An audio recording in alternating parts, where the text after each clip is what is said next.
Welcome back. It's time for us to review the newspaper front pages to see what they're saying. And of course, we're doing this with you. The numbers to call are on your TV screen if you'd like to react to any of the stories. But we have joining us to analyze, to give his expert, seasoned opinion, Ikechukwu Amaechi, the publisher of the Nation newspaper. Good morning. Thank you very much. Thank you very much, Mr. Amaechi. Good to have you. Good morning, Olive. Good morning, Benga. Good morning, Joe. Good to see you. Good to see you too. And happy holidays. I'm sure the roads were, really free when you were coming. Very, very free. Except I wish that would be the norm. No, but Olive, we have too many holidays in this country. We can't afford to. Look, this is a country that is not producing. This is a country, and every day people are going on holidays. In the next 1 or 2 weeks now, we'll go for another 2 days. Easter holiday. It doesn't make sense to me. How many bank holidays do we have in the UK? How many public holidays do we have in Canada? How many do we have in the US?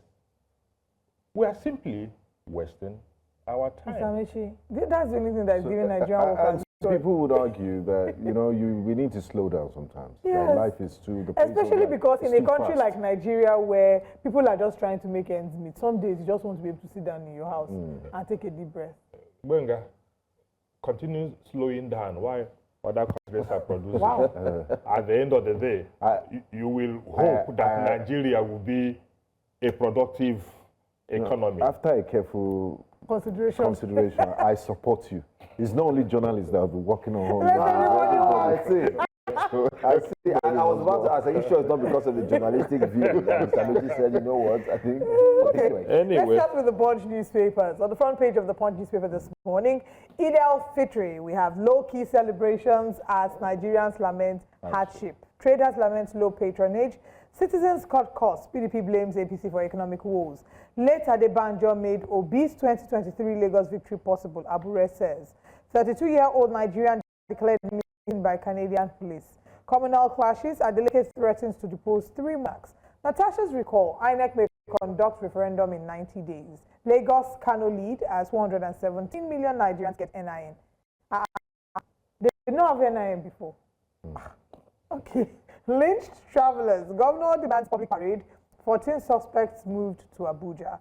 Naira for crude. Federal government Dangote set for talks as refinery imports 12.6 million barrels. That's all on the Punch. Let's go to the Nigerian Tribune. And the front page of the Nigerian Tribune, early killings. Okpebholo visits Kano and governor promises justice for victims. The rider says arrested 14 suspects to be moved to Abuja, says Kano governor. The man suspects publicly paraded fair compensation to families. Deputy Senate President demands justice. We also have on the front page of the Nigerian Tribune newspaper, reps more removal of transitional lawmaking power from president and governors. Tinubu extends Nandap's tenure as Immigration Comptroller General by 1 year. We're seeing a pattern here. The head of corrections, the head of immigration, customs was also extended. The IG was extended, and now immigration CG. NSIA cumulative retained earnings hit 3.74 trillion naira. Makinde Ladoja tore Ibadan Circular Road. Ifon Ilobu area Osun crisis. Adeleke threatens to dethrone monarchs of warring communities. He says if they can't bring about peace, they will be dethroned. And how Rivers crisis shape 2027 politics. All right, we'll come back to review the newspapers, but let's quickly go on a break, and when we come back, we'll be able to take your calls as well. Still the newspaper front pages here. Welcome back to Breakfast Central. We have Mr. Amaechi here to help us with the analysis. And still on the front page of the Tribune, one last story before I hand over to Joe, who will be reviewing the Daily Independent newspaper. Kogi bars convoy, public gatherings and rallies as Natasha visits. Senator Natasha Akpoti-Uduaghan visits a constituency today to celebrate Eid al-Fitr. The reason is that they have security reports that some elements trying to cause trouble. I was waiting for that element. While you were talking, I was trying to study Amaechi's face. Please, let's start with that story. Please go ahead. Yes, What's your take? Well, it is this part of this endless drama that is even, if you ask me, is absurd. But the truth of the matter is that Natasha is a senator. Even if you say she has been suspended now for 6 months, she represents a constituency. This is a religious festivity, and she wants to go to her constituency to celebrate Eid with her constituents. And now the state government is saying they have a security report. Security report, that what is going to happen? If you have a security report that some elements are going to cause problem there, why don't you pick those elements? That means that you already know who the elements are. Why don't you pick those elements rather than circumventing the rights of a citizen to free association, freedom of movement? Look, the way we play politics in this country, and by the way, this is the same constituents that some people want us to believe have signed a petition to record this same Natasha. And it is this same constituents that you are afraid that they are going to give Natasha a resounding welcome. And there's a lot of contradictions there. To stop that, in order not to show that Natasha has popularity, that Natasha is in fact accepted by her people, you want to shut down any homecoming. She shouldn't come in a convoy, and there should be no rally. Look, we fool ourselves a lot in this country, and the charade that is going on in the name of the governance, it beggars belief. Now let's look at it from the... Please, Yeah, I want us to talk about Bayelsa because I want to do a comparison. Yes. Is this different from the governor of Bayelsa State, Oyedere, saying that the April 12th mega rally in support of President Bola Ahmed Tinubu and Nyesom Wike should not hold in Bayelsa State because he feels like it might lead to an inciting situation, might trigger violence? And there are people who say that, you know, that should also be, I mean, they're almost the same thing. So do you think that is the same situation here and the same rules should apply? Well, generally speaking, I think this idea of curtailing freedom of association, which is a fundamental right of Nigerians guaranteed in the 1999 Constitution, we should not go ahead with it. It does no justice now to what we preach as a democracy, to what we say we stand for as people living in civilized society. But then, look, can we place the Bayelsa thing side by side with the Natasha's homecoming? I think they are miles apart. Natasha is simply going home. She's from that constituency. She's the senator representing that constituency, and she wants to go home. So why stop her? Why stop the rally? This is quite different from an Nyesom Wike, who is from Rivers State, an Ikwere man, going to Bayelsa, rather. Not for whatever. Why are they receiving him in Bayelsa? Is he contesting election, or is he doing a popularity contest? If he's doing a popularity contest, for crying out loud, he should go to Ikwere and do that. Why is he going to Ejo land? What are they receiving him for? So those two scenarios are quite apart. But look, the politics we are playing in this country, I insist, will not do us any good. At the end of the day, we are simply causing trouble where there should be none. This idea of rule of strong men rather than rule of law, this idea that might is power or might is right, this idea that you can get away with any level of impunity in this country as long as you have the power to do so, they are all very bad signals, and I don't see how we can take our country. Kogi state government would argue with you that you're not privy to the security reports, and that maybe they don't have the capacity to deal with this element. And number two, that it's not just the Natasha homecoming ban, it's a carpet ban on any rallies from any organization, is a statewide ban. Does that still hold water? But you know that's been political and being economical with the truth. You don't. It's like someone hiding behind a finger. That's what the Kogi state government is doing. And again, if a state government that has a security report already does not have the capacity to identify. So what is in that security report? That some people want to foment trouble. Those people that want to foment trouble, were they identified? If they were identified, what is difficult in, okay, Benga wants to hide under the cover of Natasha coming home to cause trouble. I'm going to pick Benga. It's as simple as that.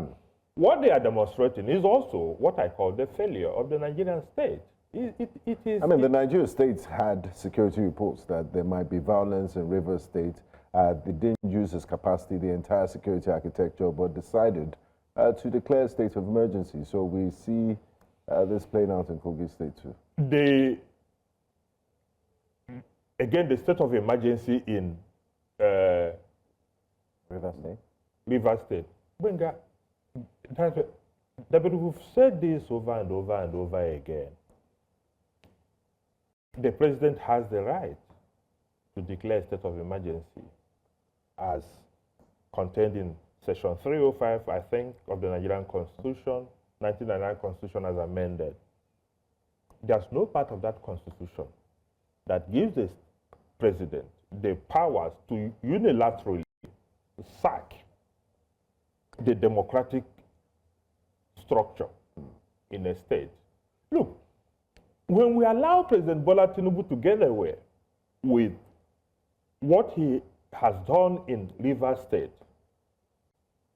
we are creating a very bad precedent. A bad precedent that the Attorney General of the Federation hinted at when he warned other state governors to be careful because that they may be next. This is not a democracy. I don't know how many times I'm going to say that on this platform. What we have is a dictatorship, and some people are clapping because today they think it will get around one day, and all of us will now ask ourselves, how did we get there? We are getting there one step at a time. And because the president continues to test the ground. Benga, have you asked yourself, if Bola Ahmed Tinubu is now the president of Nigeria, we are to be the governor of Rivers State, will he take it? Will he take it? And how can you send the military? Send the military. Even if we go by the ruling of the Supreme Court, which a lot of people disagree with, But the Supreme Court gave definitive ruling and said, look, the allocation to Rivers State should be withheld because there was no proper appropriation. Now, you appointed a sole administrator that is well outside the remit of your powers. And this sole administrator, you have seized the allocation of Rivers State.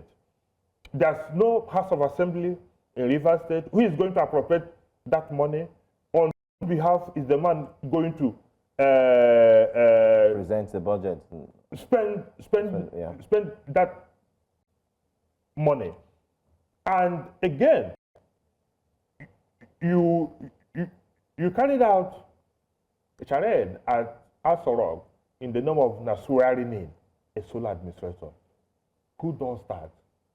With what constitution? How can you swear in a sole administrator? Right. In Asorok.